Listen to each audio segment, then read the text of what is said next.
Saturday funeral for Okay, welcome everyone, and I'll call this meeting to order. This is a meeting of the Poquoson City Council for Monday, July 28th, and this is our only meeting in July. So if we can all please rise, I'll lead you in invocation. Pledge of Allegiance. Heavenly Father, thank you for this day and the many blessings we have received in our city over the last month.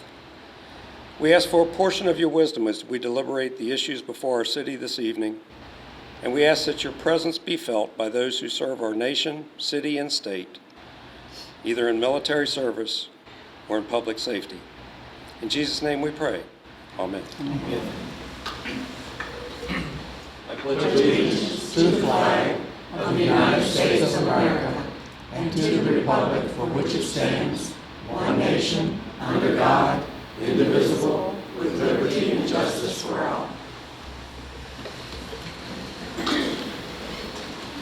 All right, we're blessed this evening with a rather full house here at Council Chambers, and that's a good thing. So we always encourage people to come out. I know that we have a couple of great introductions to do this evening, and really without further ado, I'll ask for Dr. Bruce McEwen, if you would like to come and make your statement and yeah, and the whole team. That'd be great. That'd be great.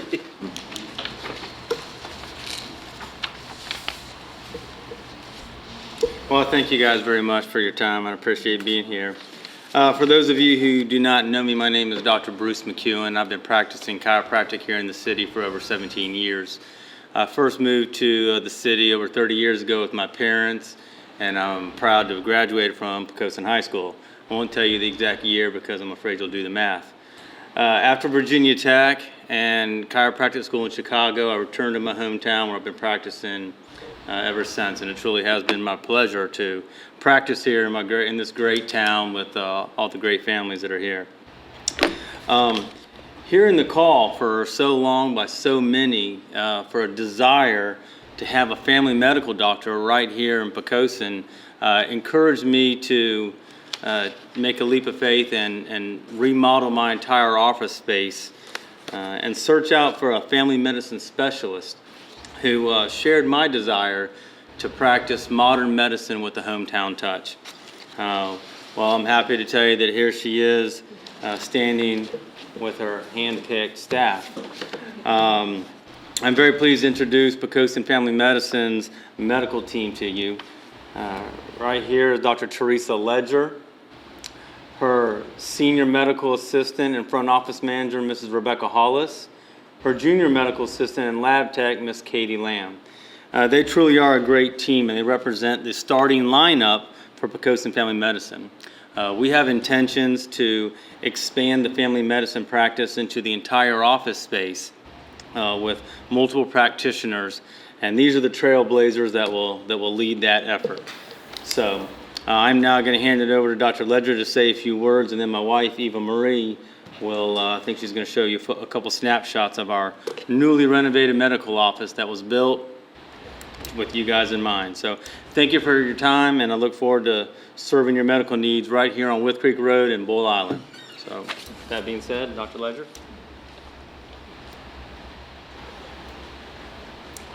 Good evening, members of the City Council, citizens of Poquoson. I'm very excited to bring to you nearly 20 years of corporate medical experience into private practice at Poquoson Family Medicine. Myself and my staff are really looking forward to meeting many of you over the next several years. Thank you so much for your warm welcome and your support that I've received ever since I've been here. I look very forward to becoming a member of this wonderful community. Thank you. Thank you and welcome. And now here's Eva Marie. Thank you. Well, on behalf of PFM, I'd like to thank the City Council for this opportunity to speak directly to the residences and the citizens of Poquoson and relay information about the services that are offered at our clinic. PFM is unique in comparison to other larger clinics in that we do not suffer under corporate pressures. We are able to offer a more personalized experience, allowing the physicians to spend more time with their patients. Our employees originate from a corporate background, which has contributed to the high level of professionalism and collective intellectual equity. Many of you have had the opportunity to meet Dr. Ledger, who has spent nearly 20 years working with corporate facilities. Dr. Ledger has practiced the full scope of family medicine and is in fact a board-certified family medicine specialist. I welcome all of you to visit our website so that you can read more information about both of our doctors' bios. Our administrative and clinical staff, pictured here, have nearly 40 years of collective experience working in medical facilities. They are equally dedicated, along with the physicians, to deliver high-level service to our patients. At PFM, we are able to offer a broad range of medical services. We treat patients who suffer from both acute and chronic conditions, to include, and certainly not limited to, diabetes care, high cholesterol, blood pressure monitoring, asthma, heart conditions, osteoarthritis, etc. We also offer CLIA-waived laboratory services so patients can have their lab work performed on their same date of service or prior to their office visit, so results can be both reviewed and discussed at the patient's examination date. This particular picture shows the medical hallway located directly behind a large 4-foot door entrance directly from the waiting room. The exam rooms are conveniently located across from the physician station in the hallway to allow for a more optimized flow between patients, along with the nurse's lab station, which is strategically placed at the end of the hallway so they can view all interactions in the medical wing. These are two of the medical exam rooms. The view on the right shows our geriatric table, which elevates up and down, eliminating the need for steps for patients with mobility issues. In conclusion, we welcome any and all inquiries about our clinic, and again, we look forward to creating and establishing a long and very healthy relationship with the citizens of Poquoson. Thank you very much, and let me just say to Bruce for taking this step and for jumping out there and making this investment, and certainly to Dr. Ledger, welcome to the city of Poquoson. This council has discussed since probably for the last 3 or 4 years the lack of family medicine in the city of Poquoson. We wholeheartedly welcome you here. We know that the citizens of Poquoson would prefer to get their services here. And I have a feeling that your book is going to be very, very full in very short order. So we wish you well. And again, we thank you really for fulfilling this need within our city. So thank you all so much, the whole team, for coming here and letting everybody know that you're here. And that's important. So thanks so much. All right. So next is an update from the Red Cross, and that would be you, Mr. Belcher. Yes, Oh, sir. what a great night. You know, what a great night for you to come. It is, but it's a tough act to follow, I will say that. Yes, it is. First of all, Can I get you a hold for a second? Come on up. You're good. Sorry I'm late. No. Issues. No, come right on. I want you to hear this, so we're Apologize for good. interrupting your. You like it? It makes everybody shuffle their names. Did you get them right? All right. Okay, yes, sir. Go right ahead. I'm sorry. well, thank you very much, Mr. Mayor, and to the City Council and the residents. Thank you for giving us the opportunity to come here and reassure everybody that the Red Cross is alive and well here in Poquoson. My name is Patrick Belcher, and I'm the Executive Director for the York Poquoson chapter of the American Red Cross. When I started with the Red Cross, I'm going to ask you guys the same profound question that I was asked that day. How has the Red Cross affected your life? And I'm sure as you guys sit there looking at me, you're thinking the same thing. I thought it hadn't. However, I soon met very many Red Crossers who shared with me their connection by talking about swim classes as children, giving blood as teenagers, collecting disaster supplies as part of a Boy Scout troop, and I quickly realized that any of their stories could be mine. I remember being a part of the Red Cross First Aid Corps during the Pope's visit in Colorado in '93. And of course, getting out of class in high school to give blood. 2 weeks after my start in this position, Hurricane Sandy hit the area. My learning curve went from being served a pitcher of Kool-Aid to drinking from a fire hose. I had the opportunity to set up a shelter for this area at Tabb Middle School. As I observed meetings and participated in planning, I understood what is to be a part of this volunteer-run organization. In this group of 35-plus dedicated Red Crossers, I was the exception as a paid staff member. The skill, confidence, and enthusiasm of this group was invigorating, and I was comfortable informing the members of the community locally that we were, in fact, prepared. We were spared a direct impact from Hurricane Sandy. However, in some way, we were all affected by this superstorm. Following Sandy's impact, my son and I were on our way to church, and on our way there, he pointed to a Red Cross billboard saying, "Daddy, Daddy, the Red Cross." I said, "Very good, Jacob." He said, "Daddy, are you the Red Cross?" I said, "Well, yeah, Jacob, Daddy's part of the Red Cross." He said, "You help people, Daddy." From the mouths of babes, the Red Cross helps people. Youngest members of our community, like my son Jacob, recognize it and are affected by it. For those who have experienced disaster like fire or flood, the Red Cross provides volunteers. Our volunteers provide immediate care. Nearly every day, our disaster action teams do what no one else does and provide immediate care. In Poquoson, recently, for the father who just watched his trailer burn at 3 in the morning and is disoriented, our volunteer let him know that his wife and 2-year-old child would be okay. They'd have a warm place to lay their head. I'm a father. That's important. We helped him take care of his family. The Red Cross is ultimately about people. It's about the people who helped us collect more than 190,000 units of blood last year. We provide roughly 80% of all the blood used in this area. The Red Cross is about people. It's about the thousands of people who became better neighbors, co-workers, and by learning how to provide CPR and first aid and safe babysitting practices. We had one Poquoson resident who was able to save the 10-month-old daughter of his friend after she had had a febrile seizure.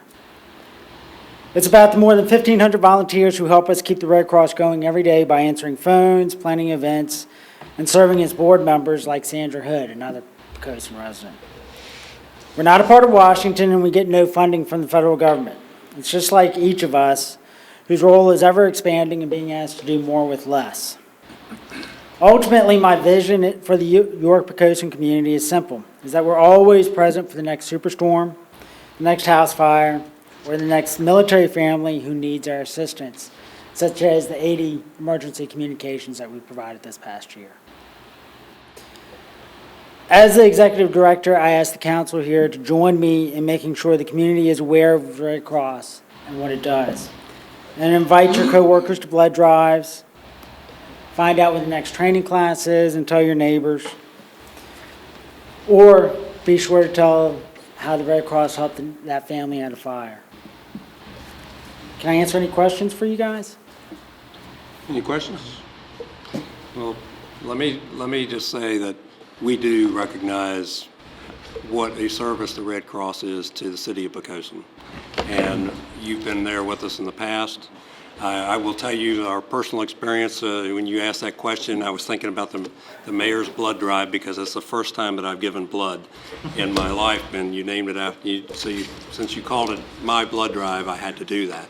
So, but I will say that there's never enough thanks put out to a volunteer organization, and y'all are among the greatest of those. And I think you're right.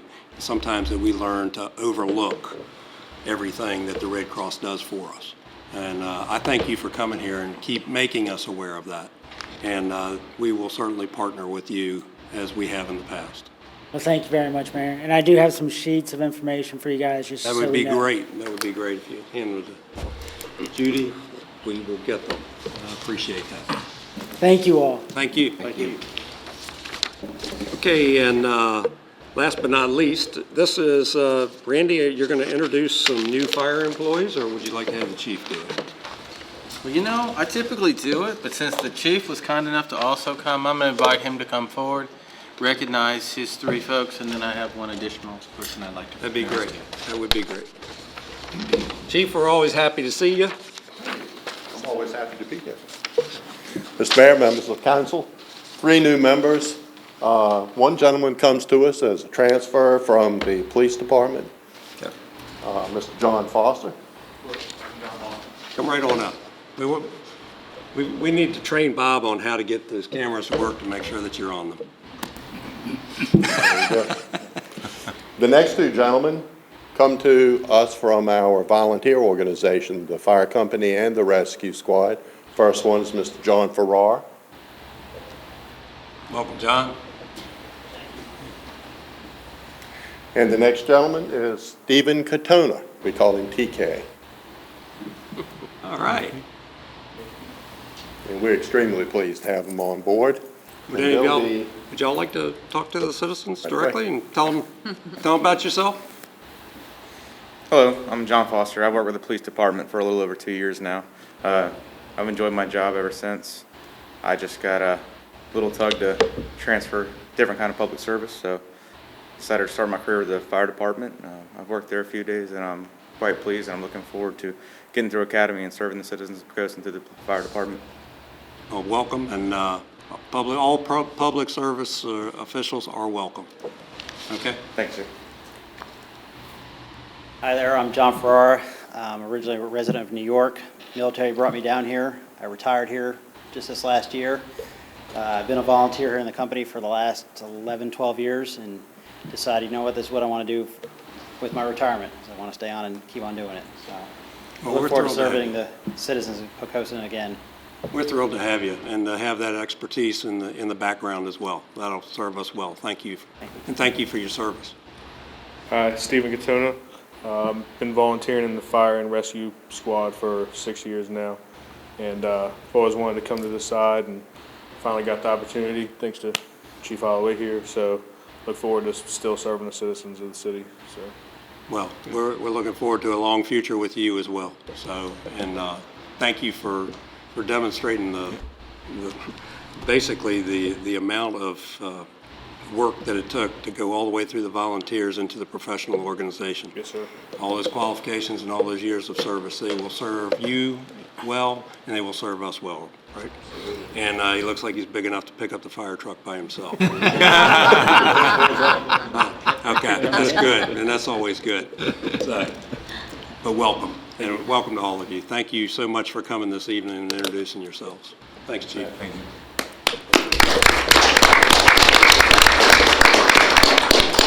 Mr. Mayor, it's always a joy when there are opportunities that match up for volunteers to come and work in the paid service.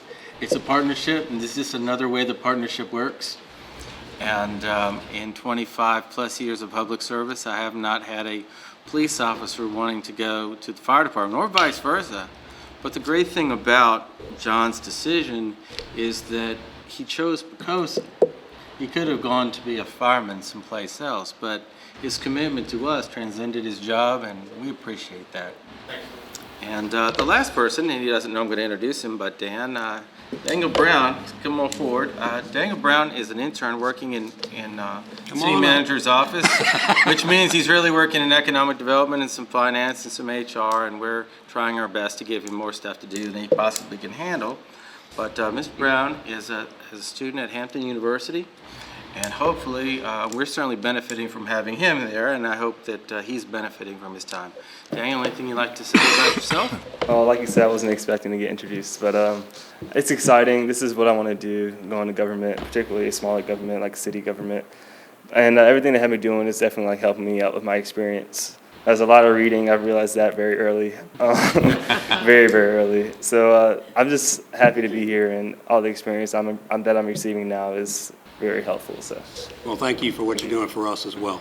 It goes 2 ways. So, though some of the jobs that we assign you, I'm sure, are tedious, Yeah. but I will tell you that they're necessary and gives you that foot in the door. And I've heard nothing but good things from the Economic Development Director. So thank you so much for helping us out this No summer. problem. Thank you. Okay? Thanks. Thank you, Dan. Okay, and with all that said, I guess that's it as far as special presentations. So next we'll have the audience for visitors, and now is the time for anybody that would like to address council on any issue. We do have a public hearing later on in the agenda. If you're here to discuss that, then please wait for that public hearing to do so. But any other issues? Okay, thank you. We'll close the audience for visitors, and we'll ask council for approval of the minutes. Mr. Mayor, I move that we approve the minutes of the regular meeting of June 23rd, 2014. Second. Okay, motion made and seconded that we approve the minutes of the last meeting. Any questions or comments? Not Judy, please. Councilman Green. Aye. Councilman Bernal. Aye. Councilman Ayer. Aye. Councilman Southall. Aye. Councilwoman Crawford. Aye. Vice Mayor Freeman. Aye. And Mayor Hunt. Aye. Mr. Mayor, the motion carried by a vote of 7-0. Okay, thank you very much. And the next item on the agenda is a public hearing. And that public hearing is to address the receipt of bids and the opening of those bids for the purchase of publicly held property located on Cove Road. So to proceed, I guess we'll start with the opening. Yes, sir. Okay? We'll open both the bids. And then, Receipt two. Are these copies, the two? Okay, so that we actually have 3 bids. okay, And three I'm parts. sorry, thank you.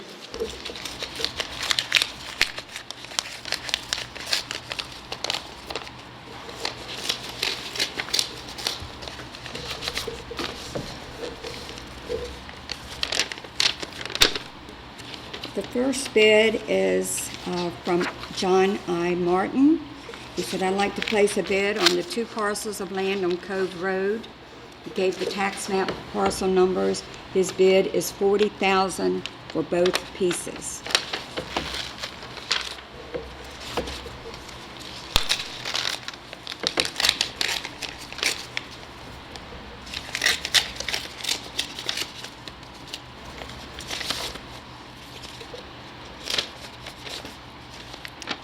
The second one says, "Please be advised that Joyner Brothers Oyster Company, LLC, is interested in placing a bid on the 2 tax map parcel number 3201000014 in the amount of $5,000. That's one parcel.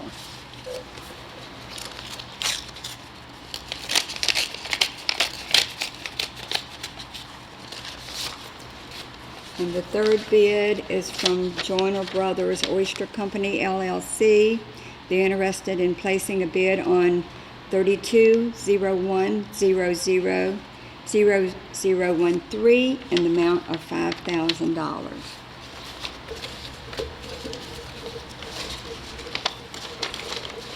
Okay.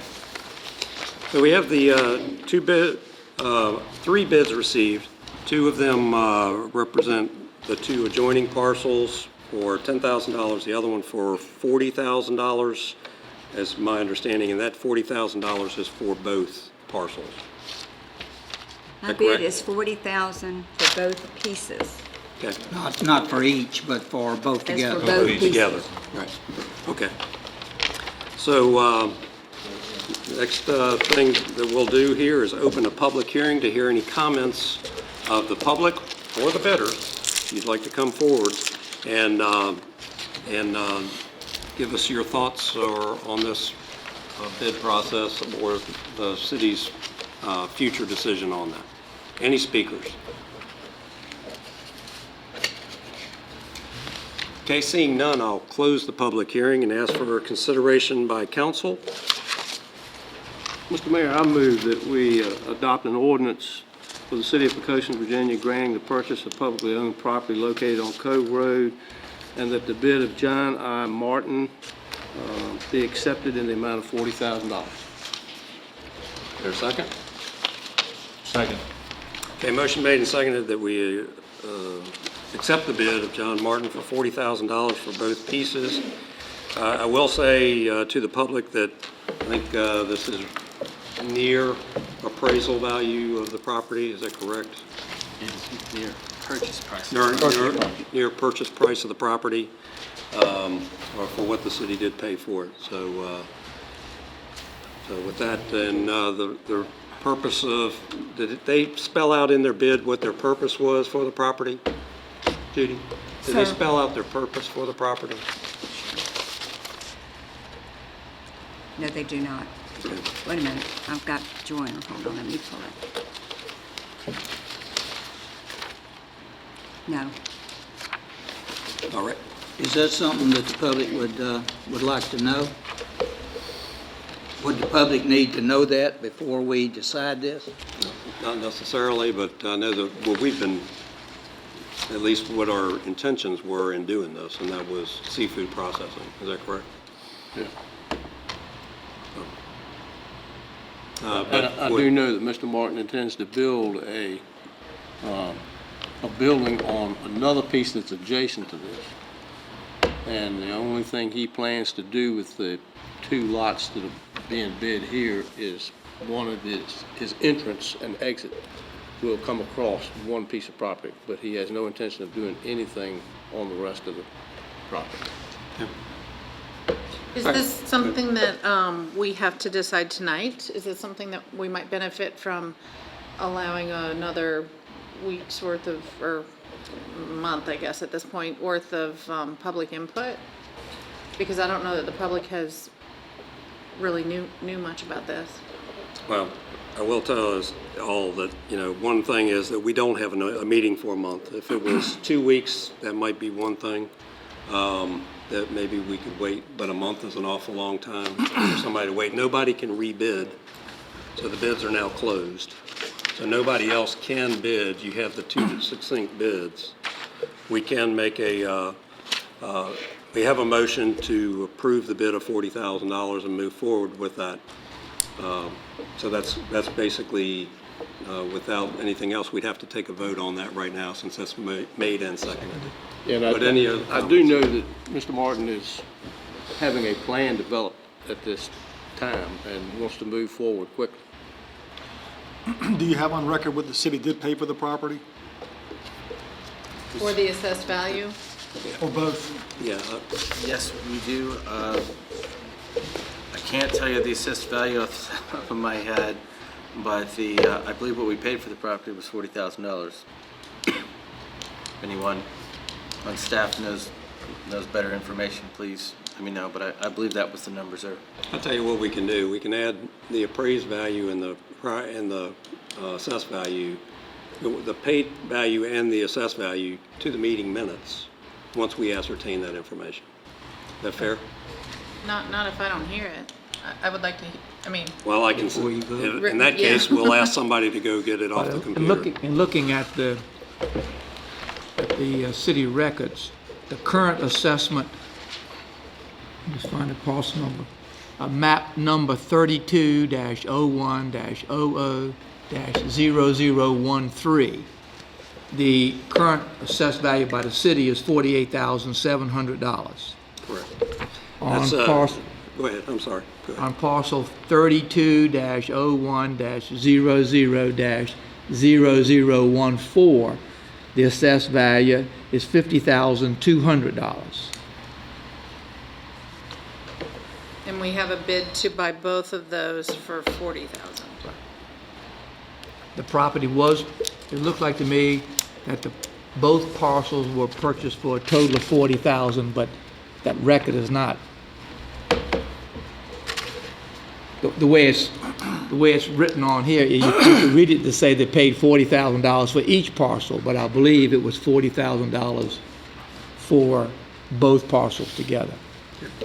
And again, we did, when we went out to bid, I think we reviewed those numbers with staff at the last meeting, so. All right. And we'll now be getting property taxes based on $98,000 that we are receiving nothing at the present. Right. Okay, so anyway, we have a motion made and seconded. Any distinct comments on that? If not, then Judy, I'll ask for a roll call on that motion. Councilman Southall, Aye. Vice Mayor Freeman. Aye. Councilman Bernal. Aye. Councilman Green. Aye. Councilman Ayer. Aye. Councilwoman Crawford. No. And Mayor Hunt. Aye.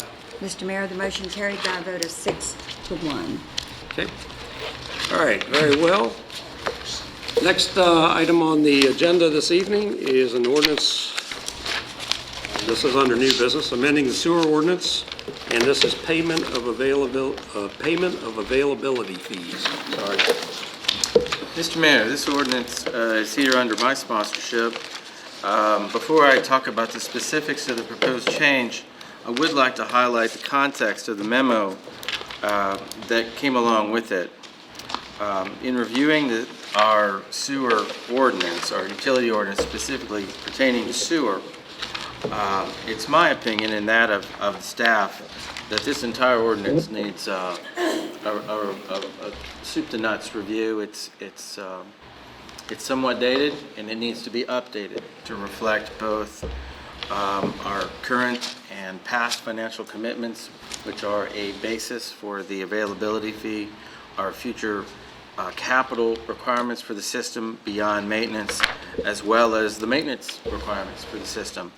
In addition to that, there may be other issues as well that need to be reviewed. At the time that the majority of this ordinance came into existence, some of the things like mixed-use buildings were not commonplace in the area. So the backdrop for this request is the staff intends, and we've actually already begun, to do a comprehensive look at the entire ordinance. One of the things that, so getting back to the proposed change for tonight, one area that I think there was complete agreement on, no, I don't think, there was complete agreement on with the staff was that the specific section 82-40, section A5, pertaining to payment of availability fees, that we thought that, and I put forward for your consideration, changes so that for any project that requires a building permit, whether that would be a subdivision that requires final plat, a non-residential use that requires site plan approval, or a subdivision that doesn't require site plan, that all of them be treated the same way for the purposes of availability fee payment. And that would be, if it requires a building permit, then the sewer availability fee would be paid prior to the issuance of that building permit for whichever building or buildings are being undertaken by the developer at that time. The area at the bottom, which is renumbered 2, that's simply a renumbering of the existing. So your current ordinance has 4 provisions, and what we're suggesting is that we consider streamlining that to 2. Again, any building requiring a building permit would be treated the same way, and the only outlier would be those small buildings that don't require a building permit.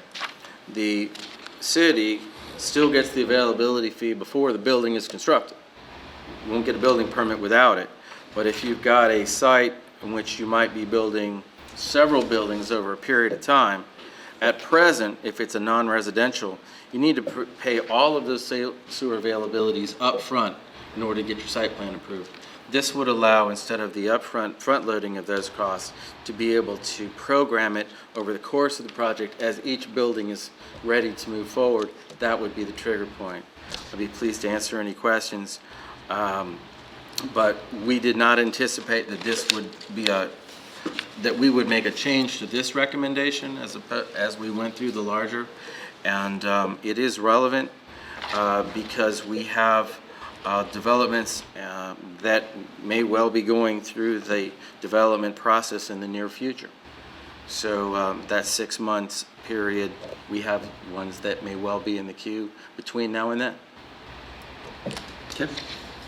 Any questions of Randy since he's sponsoring the Just a comment, I see that certainly as developmental friendly to the developer, that's for sure. And that's what we're looking for. Makes sense. Go ahead. I agree. I do have a question as to, and I was not around for when the older version of this was approved. My guess is that they might have been divided out because if there is a large residential subdivision planned, that was this built in there to prevent them from creating a big mess and then us having to come in and pay extra money if they bail on it or if they're unable to complete? I don't believe so, because, and I wasn't around either. You understand what my question? Yes, ma'am. Sorry, I I'm not phrasing absolutely it do. With a subdivision, a large residential subdivision, which would most likely fall into the first of the four, you see, that's at final plat approval. So the site plan's already approved and construction on areas are beginning. So it comes later, but the provision for site plan, the developer needs to do certain things. If he hasn't done it, he needs to bond the rest to make sure. Now, the sewer availability fees is not typically something that's bonded. Okay. That's just something that's paid. Debbie, do you want to amplify that? Did I get anything wrong? I listen when you talk. So I believe the protections are built in for residential. In addition to just consistency, this really applies to mixed-use projects and commercial projects, potentially multifamily projects, where, not that we have any of these, but let's say someone was going to propose a 300-unit apartment complex. In order to get their site plan approved, that would be 300 times 6,000. That's a large number at site plan, if that might come in 5 buildings to be built over 6 years. In today's loan environment, it's particularly hard to get that kind of advance on a project that may span multiple phases and years. As long as we're not giving up any safeguards that we had intentionally built in. We will never issue a building permit until it's paid. So the worst case scenario is we have a lot with no building on it. Just to come out, in looking at this ordinance, I think we also need to have careful consideration of the sewage rates and charges. When I looked at these, for instance, a single-family residential unit is $62 a month, okay? And a multi-tenant building is $62 a month plus $1.75 per 100 cubic feet of water consumption. Many times we've had people say, I really don't want to pay that sewer fee because nobody's living there, and I really don't want to do that. And we've explained to them that the reason for that sewage fee is not for how much water or waste that goes through it, but because we have to maintain those lines and make certain that they're available once they're in the ground, okay? And certainly a multi-tenant building, say there's 4 households in there, would use more, which you'd expect that the sewage lines would be bigger, and replacement costs and maintenance, I would expect to be more. And so for them to be the same price doesn't look like, to me, the price structure is the way it ought to be. I don't disagree with you, sir. And that's really, that soup to nuts review, it will take on every aspect. So I appreciate your comment. And as we go through it, particularly early on, if members of council have a particular area of the ordinance that they think deserves special attention and review, I'd appreciate if you just let me know that. We intend to do them all, but would appreciate hearing your perspective as well. And this is one of those that when we think we get close, we'll come and meet with you in work session and talk it through so that by the time it comes for approval, it's you'll be generally comfortable, hopefully specifically comfortable with it. But we're not going to rush this because I think there's a lot of research that needs to be done as it relates to fee setting, both in terms of availability fees, maintenance fees, application to the objectives of the comprehensive plan. It's much more complicated than most of the changes we make. And I do apologize. It looks like to me I jumped one ahead on you in that.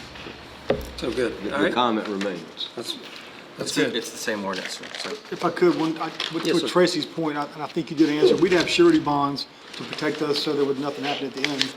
We wouldn't be dumped on.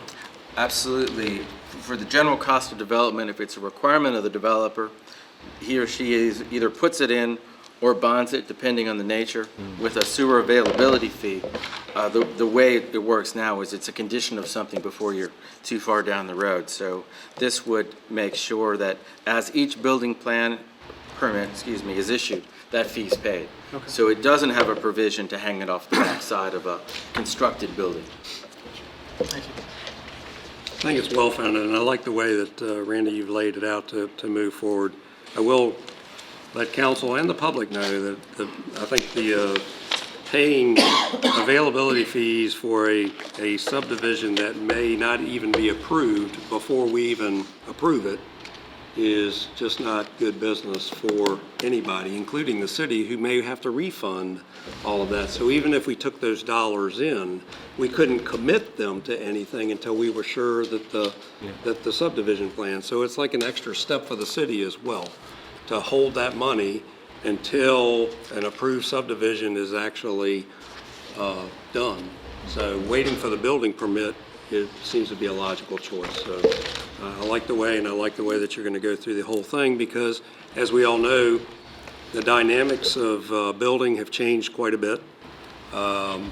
And city overlay districts and all that have changed quite a bit. So we certainly need to be up to speed and evaluate our sewer ordinance versus what we've done zoning wise. And so Randy, I appreciate that. So is there a motion to proceed with us? Mr. Mayor, I move that we adopt an ordinance amending the Code of Ordinances of the City of Poquoson, Virginia by revising Chapter 82, Article 2, Sewer Service. Second. A motion made and seconded that we adopt this ordinance regarding payment of availability fees. Is this on the first reading? I was going to just ask for clarification. The way it's written, it would be on first reading. It also has an effective date of 30 days after adoption. So you have the ability to dispense and have it effective 30 days after, or dispense and have it effective immediately. I'll modify my motion to dispense with the second reading. And have it effective immediately? Effective 30 days? Okay. And Councilman Ayer, you good with that? Yeah. Yeah. All right, any further questions or comments? Okay, seeing none, Judy, please. Councilman Ayer. Aye. Councilwoman Crawford. Aye. Councilman Green. Aye. Vice Mayor Freeman. Aye. Councilman Southall. Aye. Councilman Bernal. Aye. Mayor Hunt. Aye.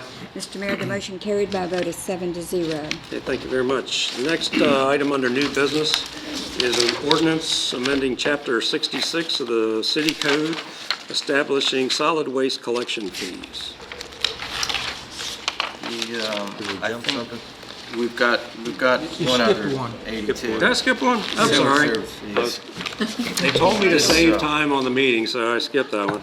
This is Chapter 82 of the City Code pertaining to payment of sewer service fees and other charges, going back to the councilman's comments on he got ahead of himself. Okay. Thank you, Mr. Mayor. I believe what's presented here is completely housekeeping in nature. There are no substantive policy changes of any kind. It reflects the current language as it pertains to the maintenance fee and provides updated information on the third page of the ordinance section, numbered section 3, pertaining to the charges pertaining to water disconnection and water meter removal. Simply says whatever we're charged by the waterworks is what we'll turn around and charge. We don't, it's not our intention to make any money there, but simply to, what we get charged is what we end up charging the citizen in that instance. There are no other substantive changes. What you see here is if it's not underlined or crossed out, this is simply our current ordinance, just to put it in context, because we don't like to give you a piece of an ordinance that can't stand on its own. All of this is going to be subject to that review that we'll be doing, including the fees that Councilman Southall spoke to. Okay. Any questions or comments? Yeah, I got just a general question. Do we have other codes and ordinances scattered about where we charge less than we're charged for stuff? And you don't have to answer that right now, but it just seemed like to me when I read this that that'd be something good to look at to make sure we're at least breaking even in all our operations. I believe the answer is, not that I'm aware of, but we will go through everything as we get to it and make sure. Okay. Good. And you'll see, like with this particular language, rather than setting a fee, we changed it. Just as you did with several of your tax relief ordinances where they automatically escalate by the CPI. We try to create a situation going forward that it keeps itself apace with your expectation without requiring an annual review. Along those lines, I have a question. on the schedule of sewer rates and charges under number 6, where we have certain numbers to help some very low-income people. There's a chart, and I wanted to know, where do these numbers originate? Did they come from us, or are they trickling down? The chart being the one on the next page. Yes, at the end, it tops out at 44,400. So they come from you, meaning council. This is a reflection of what's in your current ordinance now, and this will be part of our review as possible change. The numbers. Yes, ma'am. I can Every give you aspect. some background on that. Graham Wilson, the Commissioner of Revenue, has been very forthcoming on trying to make sure that we stay competitive with other cities and current with other cities. The last time we reviewed this, I won't say that we're current right now, but the last time we reviewed this, we actually increased these numbers to 44,400 from a lower figure to do just what you're talking about. Right. But I would like Randy, we'll take another look at it. I believe what the staff's intent is to set that number as to what it should be, consistent with your policy, and then to adopt the automatic updating language, but Right. it needs 2 steps. That is under number 8, that automatic, Yeah, oh, good.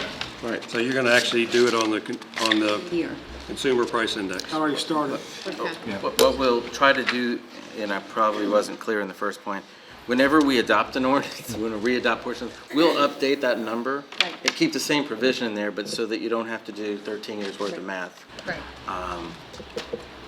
Okay. This is just an old peeve of mine, bi-monthly or biannual. Folks don't know if it means twice a month or every 2 months. And I've just had problems with that all my life. I don't know if there's a better word or not, or if nobody else misunderstands it frequently, but I'm one of them who does. So if there's a better word, I'd like to suggest it. Just say every 2 months. That's weird. Okay. Is there a motion? Mr. Mayor, I move that we adopt an ordinance amending the Code of Ordinances of the City of Poquoson, Virginia by revising Chapter 82, Article 2 pertaining to sewer service. Second. Okay, motion made and seconded, we approve this ordinance. Other questions or comments on it? Point out, this one is second dispensing already. Yeah. It's already in it. Okay. Councilwoman Crawford? Aye. Councilman Ayer? Aye. Councilman Southall? Aye. Vice Mayor Freeman? Aye. Councilman Bernal? Aye. Councilman Green? Aye. And Mayor Hunt. Aye. Mr. Mayor, the motion carried by a vote of 7-0. Okay. Now I'd like to see that we discuss an ordinance amending Chapter 66 of the City Code establishing a solid waste collection fee. Randy? Mr. Mayor, this is not unique in my experience, but this is a fairly rare item. What we've got before you is a proposed ordinance that's reducing the fees associated with solid waste collection. It is consistent with the decisions that you made in the budget, and now we need to catch up from an ordinance perspective. So you'll see both in underline, strike through is the current rate for the type of plan, and to its right underlined is the reduced rate. Valerie, did you get that? We're actually going to go down on rate. Point that out to you. Okay. Is there, I'm sure I won't have a hard time getting a motion to move forward with this. Who wants to do it? Mr. Mayor, I move that we adopt an ordinance amending the Code of Ordinances of the City of Poquoson, Virginia by revising Chapter 66, Article 2 pertaining to solid waste management, dispense with the second reading, and become effective immediately. Second. The motion made and seconded that we approve this ordinance, and I will say what a great win this is. One, we got that fund to be self-sustaining a couple years ago, and now to actually shave the cost just in a year. So a great attribute to our folks and to the new recycling service as well. So appreciate that. All right, any questions or comments by council? All right, Judy, please. Councilman Ayer? Aye. Councilwoman Crawford? Aye. Councilman Green? Aye. Vice Mayor Freeman? Aye. Councilman Southall? Aye. Councilman Bernal? Aye. And Mayor Hunt. Aye. Mr. Mayor, the motion carried by a vote of 7-0. Okay, next item is a resolution authorizing the city manager to enter into a contract with Cortez Management Company for the purchase of a school bus. Mr. Mayor, fairly self-explanatory. The reason it's on our agenda rather than the schools is that by tradition, you appropriate that money into your own capital plan. This is a schools contract and a schools consortium, but because the amount exceeds $30,000, your consent for me to award the contract is required. And this is a new school bus, is that correct? This is a new school bus. Okay. You haven't had one of these in a while. I know. Can I also, and you know, I'm sorry to kind of step out. Well, actually, let me ask for a motion to move forward with this first. Look, just one technical question. Okay. In section 1, after the therefore, should we change that to say a contract for a school bus instead of for school buses? I mean, we're asking for one. Not a problem. Okay. We only have enough for one. That's what I thought, so. Okay. Didn't want the school board to get happy. All right, is there a motion? Send them 3 or 4. Mr. Mayor, I move that we adopt a resolution authorizing the city manager to enter into a contract with Cortez Management Corporation for a school bus through Kingmore Supply Incorporated. Okay. Second. A motion made and seconded. With that said, I feel like one thing I want to mention to council, you know, the reason that one of the things that the city schools have been able to take advantage of in the past was basically getting used buses for our relatively short runs within the city of Poquoson and complementing them with a series of new buses for longer runs. I think it was very well managed by the schools. You know, if you're in Poquoson, how far away from the city garage can you be if your school bus has a particular issue? So I thought it was a good investment. I think state law now requires us to buy new buses. And what I'm going to ask this council for a consensus on is I would like to see our delegate take forward some type of language to allow us to continue to use used buses and stop filling the landfills with them until they're truly worn out. Other school divisions will get rid of buses much earlier because they have longer runs. They have to depend on them. But I think it's a natural evolution to get some of those buses in our city, which we have. When you look at our fleet, you can't even tell which ones, because of the garage, they do such a nice job down there, which ones are used and which ones are new, to be quite honest with you. They do a fabulous job. But we're, by law, our hands are sort of tied right now. So I'd like to see us take this issue on. I certainly concur with that, but even much broader is for the state government not to dictate much of anything. But I doubt if you'll ever get that through. Good luck there. And I'll second that. Those buses have served us well and saved us money. They've saved us money, and quite honestly, like I said, the way they're managed by the school system, I very much appreciate, so that they complement the old with the new. Our garage does a great job. Yep. Okay, so Randy, if you can. I shall pen a letter for your signature on this issue. Okay, thank you. And then with that said, I think we have the motion made and seconded. Any further comments on this particular bus? I'm sure we can use a new one. All right, Judy, please. Councilwoman Crawford. Aye. Councilman Ayer. Aye. Councilman Southall. Aye. Vice Mayor Freeman. Aye. Councilman Bernal. Aye. Councilman Green. Aye. And Mayor Hunt. Aye. Mr. Mayor, the motion carried by a vote of 7-0. Okay, comments of the city manager.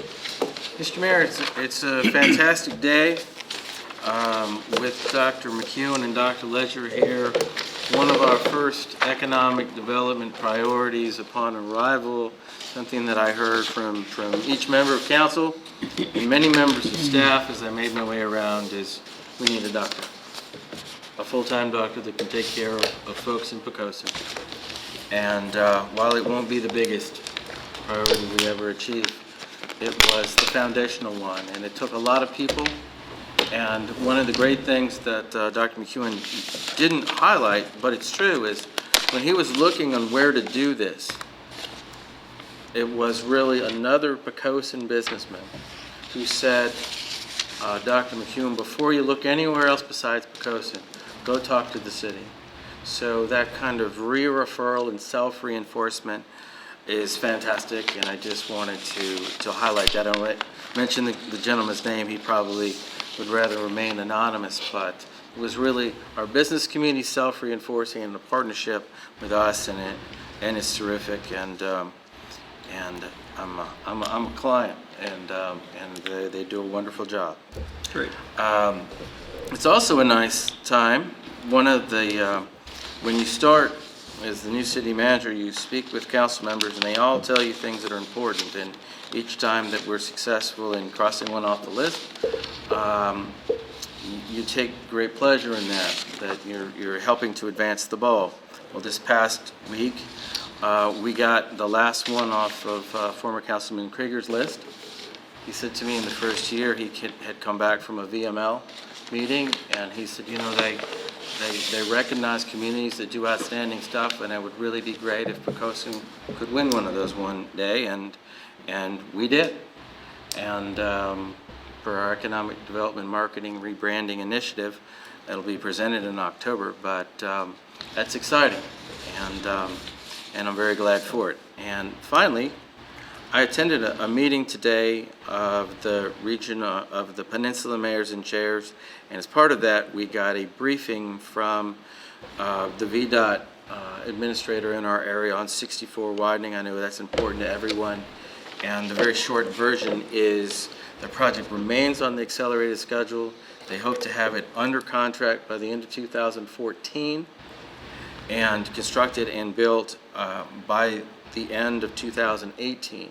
This is segment one, which will basically take it past the Fort Eustis interchange and right up to, but not to, the 247 exit.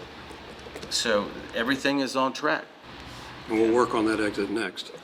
And they're already working on that exit as part of phase two. That's all I have, sir. Thank you very much. Councilmember Vernal.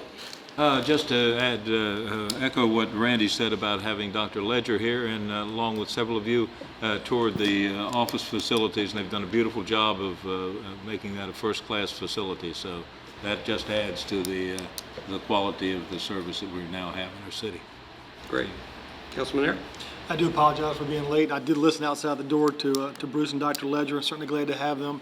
And also, we have another business relocated from down near Riggins Motor, light brown hair, up on to 538 With Creek Road, and we toured that facility as well, and we certainly wish them luck.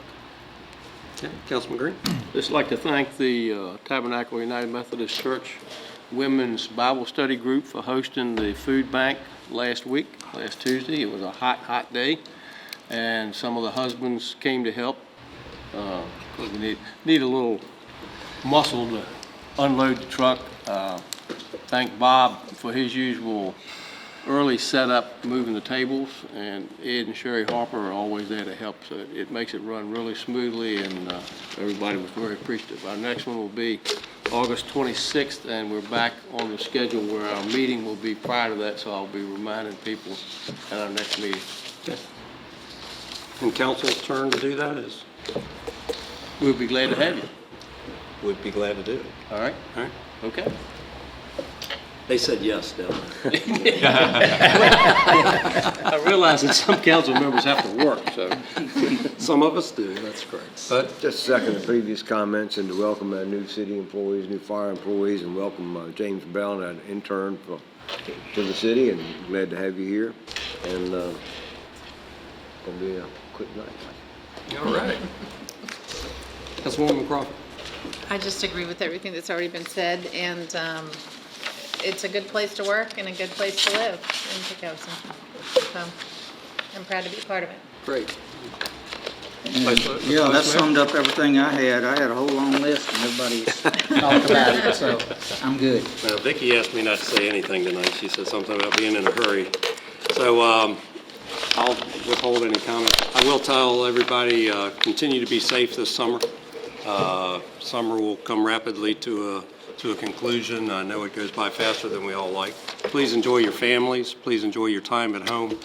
And I look forward to a great fall with council as we continue to move forward. I think we've got some exciting things on the horizon.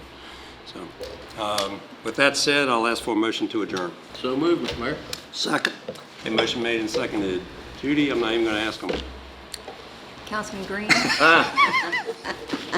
Councilman Bernal? Aye. Councilman Ayer? Aye. Councilman Southall? Aye. Councilwoman Crawford? Aye. Vice Mayor Freeman? Aye. And Mayor Hunt. Aye. Mr. Mayor, the motion carried by a vote of 7-0. And we are adjourned. Thank you all very much. Hey, Gene. Yes, sir. Yeah, quick. What did he say to me? I don't